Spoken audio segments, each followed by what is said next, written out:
పటిష్టమైన భద్రత కూడా ఏర్పాటు చేశారని చెప్పవచ్చు విజయ్.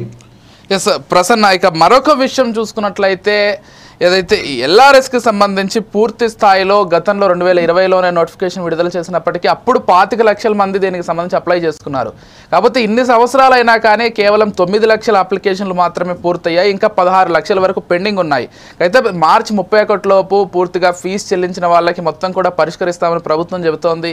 కాకపోతే టైం కూడా కొద్దిగానే ఉంది. ఈ లోపు ఎన్ని పరిష్కరించగలరు అనేది కూడా చూడాలి.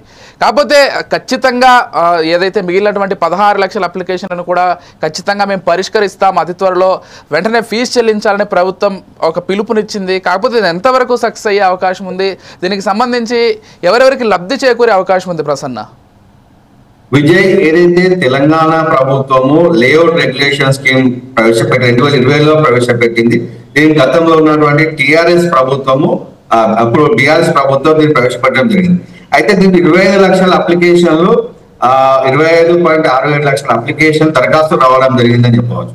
అయితే దీనికి గ్రౌండ్ లెవెల్ లోపల చూసుకుంటే కనుక చాలా ఇబ్బందికర పరిస్థితి తలెత్తుతా ఉంది. ఎందుకంటే దాంట్లో కొన్ని వాటర్ బాడీస్ కి మనకు ఎల్ఆర్ఎస్ లో అప్లై చేసుకున్న వారి లోపల అధిక శాతం మంది కొంతమంది మనకు అక్రమ వెంచర్లో ఏదైతే ఉన్నాయో వాటి లోపల వారు అప్లికేషన్ ఇస్తాం జరిగింది.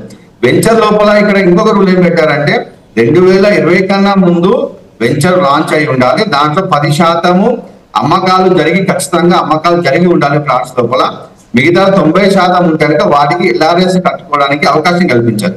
అయితే ఎల్ఆర్ఎస్ కట్టడానికి కూడా వెంచర్ కి 10,000 రూపాయల ఫీజు, క్యాండిడేట్స్ కి ఎవరైతే వెంచర్ లోపల స్థలాలు కొన్నారో వారికి 10,000 రూపాయల ఫీజు అనేది ప్రభుత్వం నిర్ణయించడం జరిగింది. దీంట్లో 25,67,000 అప్లికేషన్లు రావడం జరిగింది.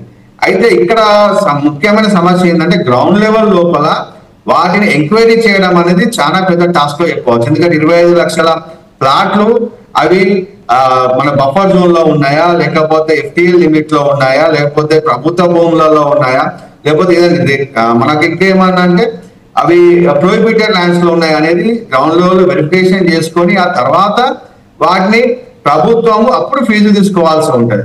వారు ఎందుకంటే ఫీజు కట్టిన తర్వాత మొత్తం ఫీజు చెల్లించిన తర్వాత అప్పుడు దీనికి వెరిఫికేషన్ చేయడం అనేది ఇబ్బందికర పరిస్థితి. కాబట్టి వారైతే 1000 రూపాయలు అప్లికేషన్ కట్టారో అప్లికేషన్ కట్టిన తర్వాత ఏదైతే అది చేయాల్సి ఉంది, అప్లికేషన్ ఫీజు తీసుకున్న తర్వాత దానికి ఏదైతే ఇప్పుడు మనకు 200 గజాలలో ఉన్నటువంటి వాటికి ఒక రకమైన ఫీజు ఉంది, 400 రూపాయలు ఉంది.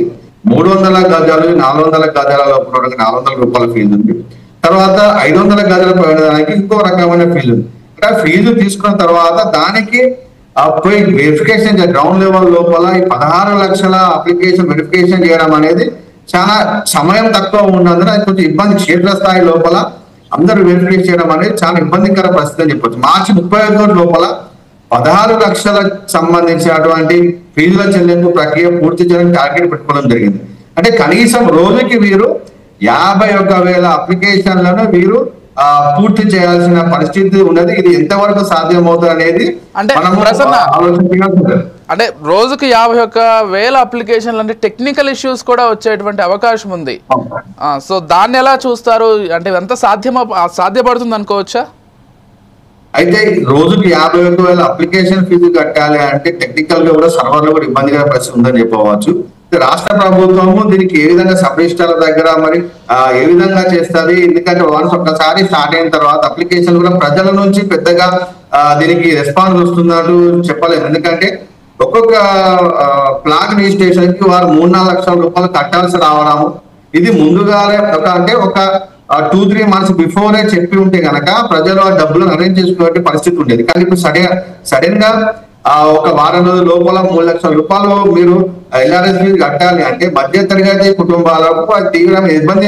ఎందుకంటే ఆర్థికంగా ఇది ఫైనాన్షియల్ ఎయిడింగ్ కావడము, వాళ్ళకి ఇన్కమ్ ట్యాక్స్ కానివ్వండి ఇతర చెల్లింపులు చేసేటువంటి పరిస్థితులు ఈ నెలలో ఉండడం, ఇప్పుడు ఎల్ఆర్ఎస్ తీసుకురావడం అనే ప్రభుత్వం ఇది ఒక ఫెయిల్యూర్ గా చెప్పుకోవచ్చు. ఎందుకంటే 16 లక్షల అప్లికేషన్లు రావడం అంటే దాంట్లో ఎంతమంది పూర్తిగా ఫీజు చెల్లిస్తారు?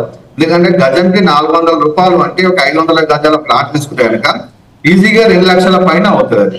2 లక్షల పైన అంటే వాళ్ళకి ఫీజు కట్టడం అనేది ఇబ్బందికర పరిస్థితి అని చెప్పవచ్చు Vijay. Right, thank you Prasanna. ఒక్కసారి మన వరంగల్ రిపోర్టర్ సుధాకర్తో మాట్లాడదాం. ఏదైతే ఈ ఎస్ఎల్బిసి టన్నెల్కి సంబంధించి ఇంకా సహాయక చర్యలు